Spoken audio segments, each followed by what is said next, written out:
এবার দেখুন আরেকটি ভয়ঙ্কর অবস্থা। বাংলার জমিনে মার্কিন সামরিক বিমান ওরা ৭১-এ চেষ্টা করেও বাংলার জমিনে ঢুকতে পারেনি, বাংলার ভূমিতে ঢুকতে পারেনি। ভারত মহাসাগর থেকে তাদেরকে ফিরে যেতে হয়েছিল, কিন্তু কুলাঙ্গার ইউনূস সরকার এদেরকে এখন ডেকে নিয়ে এসেছে। দেখতে পাচ্ছেন এটি বাংলাদেশ বিমানবন্দরের হজরত শাহ আমানত বিমানবন্দরে মার্কিন বিমান বাহিনীর ৩টি C-130J সুপার হারকিউলিস বিমান সহ ব্যাটেলফিল্ডে ব্যবহার করা বেশ কয়েকটি ফাইটার হেলিকপ্টার। এগুলো কেন?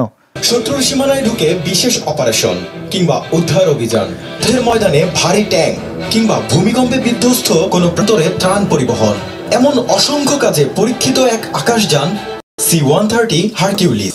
এই বিমান, এই যে এত ক্ষমতা সম্পন্ন বিমান, এটার কাজ আমাদের এখানে কি? আমাদের দেশে কি যুদ্ধ হচ্ছে? আমরা কি মিয়ানমারে হামলা চালাচ্ছি? তাহলে এই ধরনের আধুনিক বিমান কেন?